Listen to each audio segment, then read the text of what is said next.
안녕하십니까, 반갑습니다. 진돌입니다. 최근에 제가 이제 미대 입시서를 얘기를 드렸잖아요. 자기는 색약인 걸 모르고 살았는데 내 유튜브를 보고 뭐야 왜 나 안 보여? 라고 해서 되게 불의의 사고로 알아버리는 친구들이 있어서 그 친구들에게 이제 희망을 주기 위해서 죄송하지만 희망을 드릴 수가 없겠네요. 왜냐면은 오늘은 군대 썰이거든요. 그 학교 다닐 때는 색약이라고 놀림받았잖아요. 군대 가면은 굉장히 평등해져요. 그런 게 아무 의미가 없어집니다. 입대를 하게 되면은 이제 신체 검사라는 거를 받습니다. 대한민국의 이 건장한 남성이 과연 병역의 의무를 할 수 있는가에 대한 테스트. 저는 이제 뭐 여러분들이 잘 아시다시피 색약이었고, 또 하나는 평발이었습니다. 여러 가지 하고 있죠. 평발은 무엇이냐? 발이 그냥 이렇게 돼 있습니다. 만화발이에요. 근데 저는 이 정도로 극단적이진 않고, 그러니까 좀 요런 정도? 여기가 있기는 있는데 정말 손가락 하나가 잘 안 들어가는 그 정도의 굉장히 이제 평평한 발이거든요. 색약도 있고 심지어 평발이야. 나는 지금 두 가지의 리스크가 있어. 1급까지는 아니더라도 1급은 정말 위대하고 신성한 등급이기 때문에 1급까지는 못하더라도 2급 남자 정도는 갈 수 있지 않을까? 병무청에서 신체 검사라는 거가 대한민국에서 네로라는 의사님들에게 딱 있고, 이분들이 나를 초정밀 스캔 그런 거라고 생각을 했습니다. 하지만 제가 갔던 신체검사는 의사 선생님이 저를 스캔하는 게 아니라 제가 의사 선생님을 스캔합니다. 뭔가 내 말을 잘 들어줄 건지 안 들어줄 건지 제가 스캔을 미리 해봅니다. 내가 문제가 있다라고 생각하는 거를 내가 증명을 해야 됩니다. 손을 들고 말을 해야 돼요. 선생님, 저 뭐 팔이 약간 좀 안 움직이는데요? 저는 왼손에 자아가 있어서 왼손이 제 말을 듣지 않습니다요? 이런 것들을 어필을 해야 되는 거예요. 그래서 저도 부푼 마음을 안고 시력 테스트하는 의사 선생님이 가서 조심스럽게 말을 꺼냈습니다. 선생님, 제가 색약입니다. 제 생각에는 문제가 있을 수도 있잖아요. 왜냐면은 적군과 아군, 롤에서도 보시면 아시다시피 적군은 레드를 쓰고요, 아군은 그린을 씁니다. 제가 롤 할 때마다 항상 겪었던 문제가 뭐냐면은 항상 적군과 아군을 구분하지 못해서 아군에게 뻘곡을 날린다던가 블리츠로 그랩을 끌어와야 되는데 애꿎은 우리 팀한테 자꾸 손을 뻗는다던가 하는 일이 굉장히 비일비재했거든요. 그럴 때마다 친구들이 저에게 쌍욕을 받으면 저는 나 색약이라서 바로 탈룰라가 시작되는 거죠. 색약이 있으면 이런 이점도 있긴 있어요. 어쨌든 선생님 죄송한데 제가 색약이라서 적군과 아군을 구별을 잘 못합니다. 롤을 할 때도 우리 팀한테 그랩을 몇 번 날려본 적이 있어요. 그러자 의사 선생님께서 굉장히 심각하신 표정으로 저를 쳐다봅니다. 색약이 있다고? 저의 말을 되물으시더니 행복한 표정을 지으시면서 그렇습니다. 그렇죠. 제가 이제 초등학교 때 선생님께서는 막 놀랐다고 했잖아요. 아니면은 뭐 이제 직장 다닐 때 직장인 신체 검사를 하면은 병원에 가서 색약 검사를 하는데 간호사분께서 놀라면서 이거 색약인 거 알고 계셨죠? 라고 물어보는데 제가 색약인 거를 유일하게 놀라지 않은 의사가 이분이었습니다. 굉장히 해맑게 웃으면서 다음. 너무 이미 의사 선생님이 색약인가라는 의심이 들 정도로 너무 행복한 미소를 지으면서 다음을 외치십니다. 그러면은 저는 자연스럽게 다음으로 가면 되는 거예요. 가면 돼요. 문제 없어요. 오케이. 정형외과 선생님이 있는데 그분에게 이제 그 얘기를 했어야 되잖아요. 선생님, 근데 제가 또 평발이거든요? 얘기를 해야 되는 딱 순간이 왔는데 고민에 빠집니다. 제가 생각하기에는 평발보다는 아무래도 색약이 좀 더 위중한 사항이다라고 생각을 했는데, 아까 의사 선생님이 웃음을 딱 생각을 하니까 평발인 거 얘기해도 이거는 의사 선생님이 약간 화를 낼 수도 있겠다.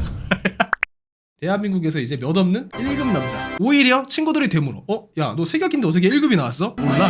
1급이래. 1급이야, 1급. 현역 처분을 받습니다. 이 얘기를 하니까 좀 생각났는데, 제가 옛날에 이제 그 신호등을 잘 못 본다. 빨간색하고 노란색하고 좀 비슷해 보이고, 파란색은 대충 확실히 구분이 가는데, 신호등 색깔이 조금 애매하다라고 이제 영상을 올린 게 있는데, 댓글에서 어떤 분이, 이런 사람은 운전시키면 안 되는 거 아니냐? 제가 그 얘기를 듣고 어떤 생각이 들었냐? 굉장히 공감했습니다. 만약에 색약자들 신호등 못 보니까 운전 고려해 봐야 한다, 사회적인 도출을 할 거면은 군대도 보내지 말아야 될 거 아닙니까? 군대를 왜 보내? 운전도 못하는 애를 군대를 어떻게 보내? 그럴 거면은 군대라도 빼주든가. 저는 주특기로 무엇을 갖냐? 놀랍게도 운전병. 색약은 운전을 하면 안 되는 거 아닌가? 라는 생각이 들겠지만 어쨌든 저는 운전병으로 들어간 건 일단 운전병. 도색병 얘기는 언제 하냐라고 좀 궁금해하실 텐데, 들어보시면은 정말 놀라운 사실들을 깨닫게 될 겁니다. 훈련을 받고 군대 군용차들을 운전할 수 있는 군 운전 면허가 따로 있어요. 그걸 따로 따야 돼요. 후반기 교육을 받으러 이제 야수교라는 곳을 갑니다. 야수교, 야전, 교, 앞글자만 따서 야수교라고 하는 거고요. 야전은 뭐냐? 그냥 들판이야. 그 전쟁이 일어나는 그 공간에서 수송. 정말로 쉽게 설명하자면 쿠팡입니다. 너무 쉽게 설명했나? 군인들이 밥도 먹고 총도 쏘고 해야 되면은 그 모든 것들을 다 누가 쿠팡을 해줘야 될 거 아니야. 군대 언어로 쿠팡을 수송, 교육대, 쿠팡맨을 기르는? 신고 먹겠는데 이거? 운전면허장이랑 똑같아요. 운전면허 시험장은 픽업 트럭이 나를 가서 태운 다음에 운전면허장으로 가서 내가 여기서 운전면허 막 하잖아요. S자도 돌고 뭐 코너도 돌고 뭐 하고, 그게 끝나면은 다시 셔틀 타고 집에 와서 자고, 야수교에서 하는 게 요거랑 똑같아요. 단 무엇이 다르냐? 여기가 없습니다. 이 운전면허 시험장에서 사는 거예요. 의식주를 해결하고. 운전면허 시험장 가면은 선생님들 있잖아요. 약간 아저씨들이 하하하 학생 잘 몰아봐야지 이런 식으로 하는데, 여기서 다른 점은 이 사람들이 약간 이렇게 파란색 모자를 쓰고 있고요. 이 선생님들이 굉장히 화가 나 있어. 요 차이. 야수교와 운전면허장의 차이입니다. 조교라고 하거든요. 강사님들이 왠지 모르겠는데 항상 화를 내. 이 운전면허 시험장 선생님이 나를 막 엎드려 뻗쳐를 시킬 수 있는 권한이 있어. 왠지는 모르겠어.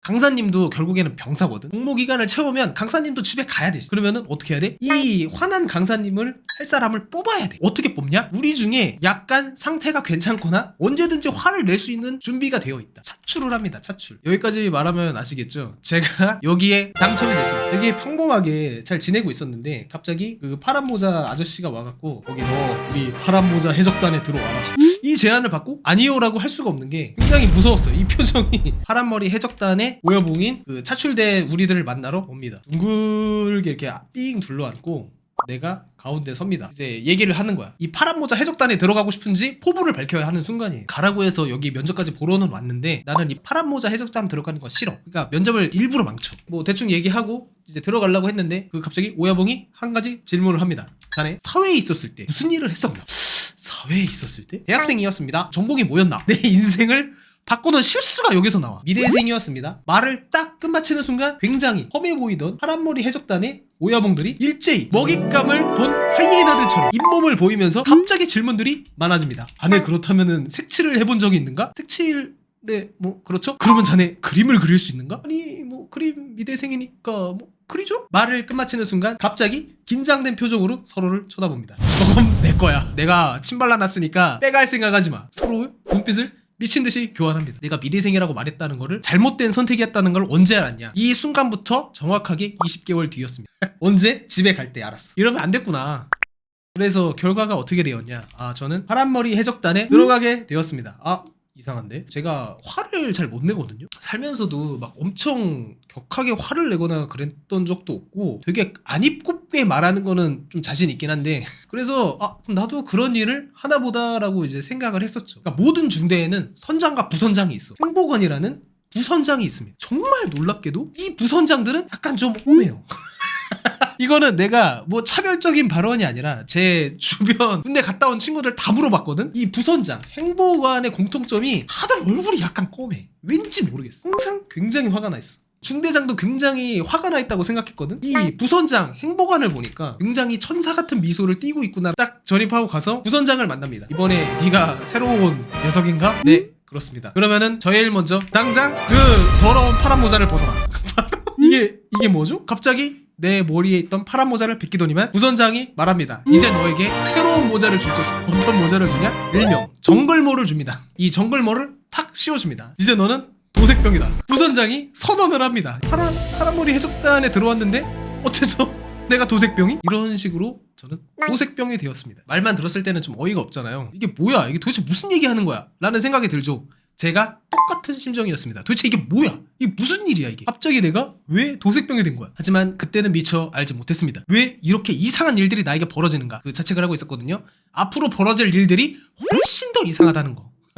도색병이 되고 나서 어떤 이야기가 펼쳐졌는가?